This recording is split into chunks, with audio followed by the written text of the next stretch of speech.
Today we're looking at Proverbs 19. And again, this one seems to go around a theme of poverty and how we treat others. And of course it goes back and forward with foolishness and wickedness, foolishness and righteousness. And that seems to be the theme, is to keep you away from foolishness and to show you righteousness. Better is the poor that walketh in his integrity than he that is perverse in his lips and is a fool. And he uses the word fool. I know Jesus said, you call someone fool, you're in danger of hellfire, but these are people who are making foolish choices. He didn't call them fools, but he called out foolish choices when people were making. This is what happens. We are called to judge for foolishness and righteousness.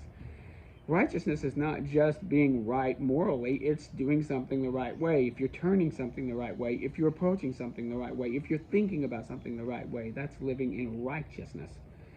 The foolishness of man perverteth his way, but his heart fretteth against the Lord, and his heart fretteth against the Lord. Wealth makes many friends, but the poor is separated from his neighbor. Unfortunately, that's true. If you're wealthy, you have a lot of friends, but if you're poor, you seem to be separated from people. A false witness shall not be unpunished, and he that speaks lies shall not escape. God finds lies to be abominable. He is not a liar. We go through this, and it talks about foolishness. A foolish son is a calamity to his father, and the contentions of a wife are as a continual dripping. It's like that drip, drip, drip of a faucet when you're constantly having contentions and your wife is being contentious. Houses and riches are an inheritance of fathers, and a prudent wife is from the Lord. You have to go and seek a wise wife. Not all wives are wise. Not all husbands are wise. Look for a wise wife. This goes on and talks about slothfulness. He that hath pity upon the poor lendeth unto the Lord, and that which he has given shall he pay again. When you give to the poor, it's like you're giving to the Lord, and he will pay you back. Again, the widow's mite comes to mind. Let not your left hand know what your right hand is doing. A lot of the wisdom that we see from Solomon, Jesus also had that wisdom. Of course, where did you think Solomon got it? There are many devices in a man's heart. Nonetheless, the counsel of the Lord, that will stand. If you have a lot of choices, or if you're not sure, go to God's word or God's counsel. Check with the Lord before you make any decisions that you're not sure of. If you're sure, you need to move forward. If righteousness is in play, then move on forward. He goes on and talks again about the slothful man, talks about the smiter, talks about he that wasteth his father's wealth. He chases away his mother. Talks about this. Judgments are prepared for the scorners, and stripes for the backs of fools. Once again, fools, those who are choosing to be foolish, they're going to get their stripes. So this one does tend more towards foolishness, righteousness, poverty. It's again, the Proverbs are very good for points of view and perspective. So read them, they're very nice. I really like Proverbs. Going back to Chronicles. Remember, when we're dealing with Chronicles, I brought some maps to remind us. We begin with talking about the whole world. We talked about Adam to Noah. We talked about the mountains of Ararat, which were somewhere in this area. And when the ark landed, the sons of Noah came out, Shem, Ham, and Japheth. People of Japheth went north. Those of Shem stayed in this area and moved over into the east. And then of course Cush went south and became those in Africa. There's nothing intrinsically evil about any of these groups. They had their sinners, they probably had their nice people, but we cannot call any of them just major sinners. Just because Nimrod was down here, doesn't mean that there weren't people, or Nimrod was over here, doesn't mean there were, we can't judge all of these just by one person's. But Cush went south, Shem stayed in this area, came north, and even went over to the Americas and down to South America. That's all Shemite. Japheth came up in Europe and over into Russia, and then on up into England. We saw that. We also are dealing today with looking at some of the tribes. Again, I'll hold this up again. We're dealing with the different tribes of Israel. One thing also, when we're dealing with chapter 3, we were dealing with Judah. We tend to hone in on Judah and the line of Judah, going again from Judah down through Perez, Herzon, Ram, Abimelech, Nason, Salma. Then you get into Boaz, Obed, and David. And this was, I think, in the time of Judges and Joshua. You had Jamal, and you had his people talked about here. You have Caleb and his wife Ephratah, and he had a son named Bethlehem, and he also named another son Kirjath Jearim. He named them after the places that he took. Like I said, these places were already named those places. He named his sons after the places so that they might be attached to that land.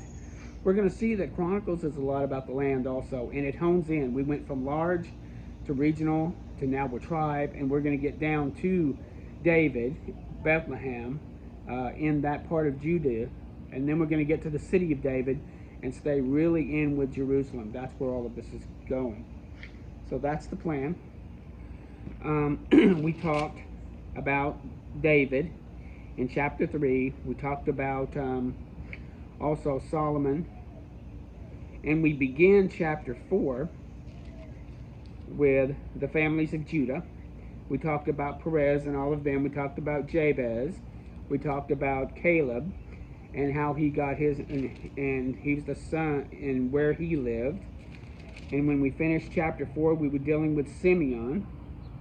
We talked about how Simeon had different places, and their families are mentioned by the princes. And once again, like I stated, these people would have been gone for 70 years. They didn't know where they belonged. They didn't know where they needed to be.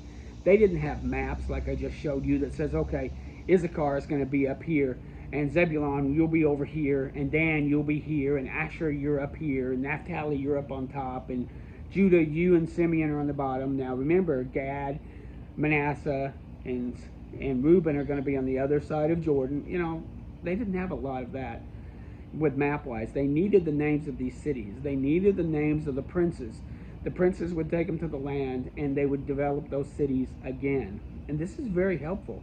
Like I said, many of this we're looking at takes us from the writers of Chronicles are said to have chronicled this from Ezra in the time of Ezra and Nehemiah, which we haven't gotten to. So again, we're talking about chronicling. We're talking about people who are mentioned here in the line of Solomon that go far beyond the kings at the time of the captivity. So we need to get all of that in perspective. So here in chapter 5, we're dealing with Reuben, Gad, and a half tribe of Manasseh. It seems like that they're being very logical here. We're dealing with one side of the Jordan. We're not just picking, tribes randomly. We're picking Reuben. Now we talked about Reuben, and he lost his birthright because he went into his father's concubine and had some children, and that was wrong. So he lost his birthright, but he was still the chiefest son. He still led, although he didn't have the birthright. And it tells where the places are and where they lived and who were the princes. And it talked about their genealogy and who the chief princes were, so you would know who to contact, or at least which family line to contact, which would seem to have the information. Again, these family lines would have a lot of this information. If you weren't sure, you went to a family line, you went to a strong house, you talked with them, and they'd help you find your place. It talked about eastward they inhabited over, and they talked about where they lived over on the other side. We looked at Gad, and again, Gad, you have Reuben. Let me get my map for a second, I dropped it. To be clear here, we have Reuben here on the bottom. We have Gad, which is north of him, and then we have Manasseh, half tribe of Manasseh, on the east side of the Jordan. So you can see that God is having them go from the bottom up and finding out who goes where and who belongs to what. Very, very organized is what's happening here. This isn't happening randomly. So we have Reuben, we have Gad, we have the half tribe of Manasseh, and again they're learning about who their chiefs were and where they were. It talked about the reckonings up until Jotham and through the days of Jeroboam. So they had some legal reckonings. They had some legal genealogies that told who had the land at least back that far or a little farther, so you could trace it back.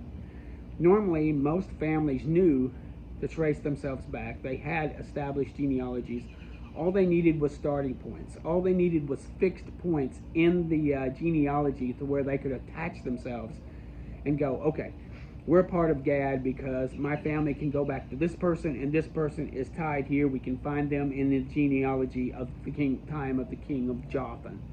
Okay, good. We can hook there. We can also hook that we are, says that they were over near the place of Bashan, where Og was. Okay, that's fine. That's up near the north. Okay, we can hook a pin there. So you find that they're using these as touchstones, as landmarks, as verbal landmarks when they come back. Half tribe of Manasseh says that they were up near Bashan. That would have been up top. So again, they see where they should be and how they should be. And this is very good for them. But it does say that they transgressed against the Lord and went to whoring, so God destroyed a lot of them in the tribe of Manasseh. When we look at Levi, and we're going to look at Levi and the family of Aaron, which takes up a whole chapter 6. Again, the Levites, they don't have a place. Aaron does not have a place. They're not on this map. They were dispersed.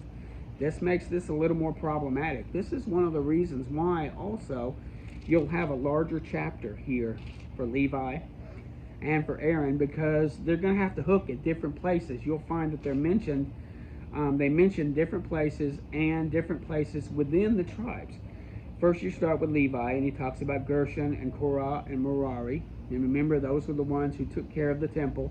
Some of them carried the temple, some of them took care of the fixtures, some of them carried the pillars, some of them carried the Ark of the Covenant. Talks about all their children, and most of these, again, were high priests. You had Eleazar and Phinehas mentioned. And you have these others that are mentioned going down. The high priests are mentioned.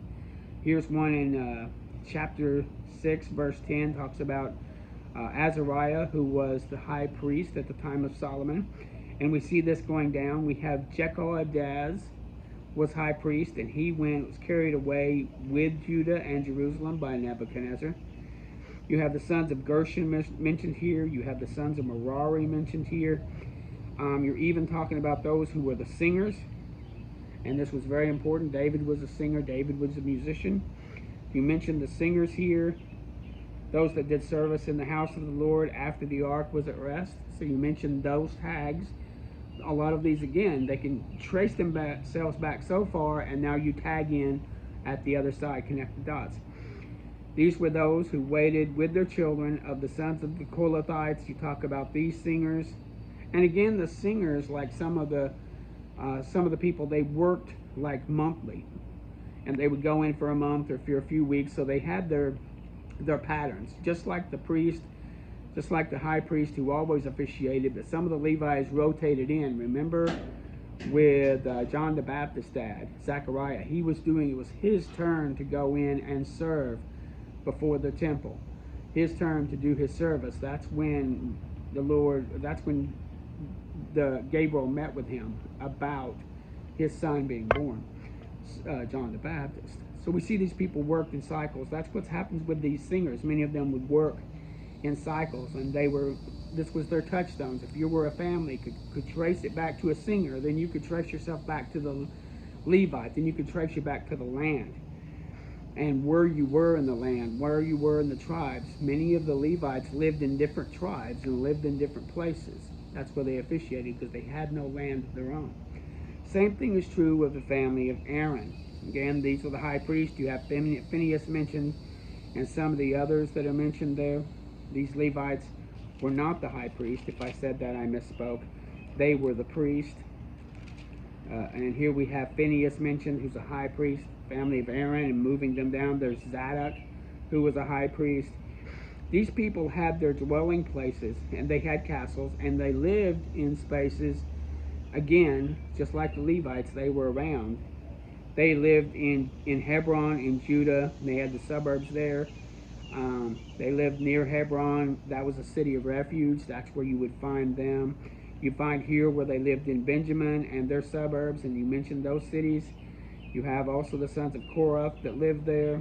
And you talked about where they lived with the half-tribe of Manasseh by Lot. They had 10 cities. This gets a little dry, I know, from where we're sitting, but from the Jews' point, coming back on the land, it's very exciting to take your name, root it through, find out where you belong.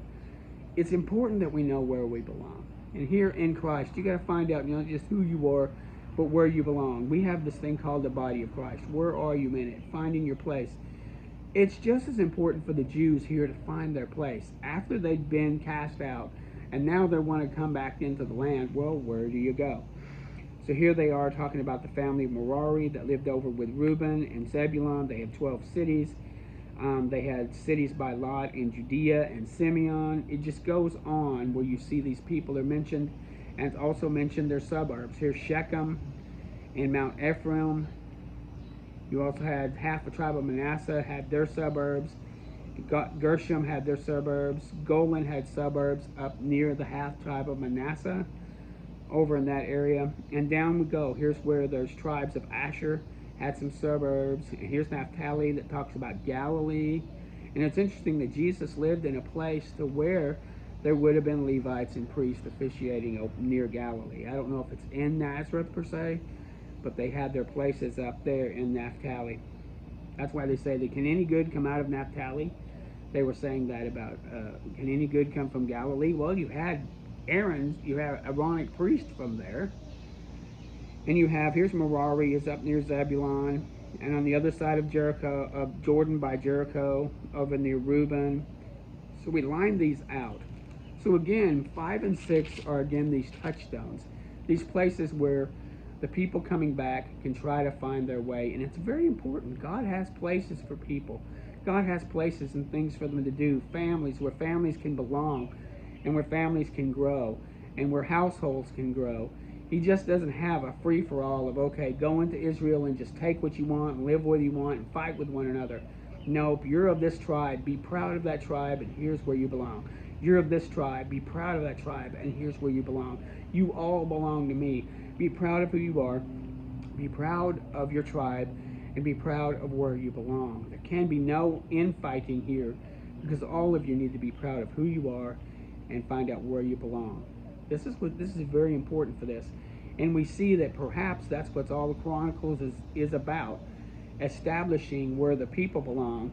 And we're going to find out, we're trying to find out also that where does the king belong, and who will be that king of David that comes and sits on a throne that he establishes with his own mouth in Jerusalem. This is all about Jerusalem, and it's all about the king. That makes this history a little different. Again, the first history in 1st and 2nd Kings was more about the entire history of the northern and the southern kingdom. This one, Chronicles, tells us about the people, tells us about the land, but it also tells us more about the kingdom and the king. And we're going to learn a lot about the kingdom and the king, because that's what it's all about at the end of the day. Thank you.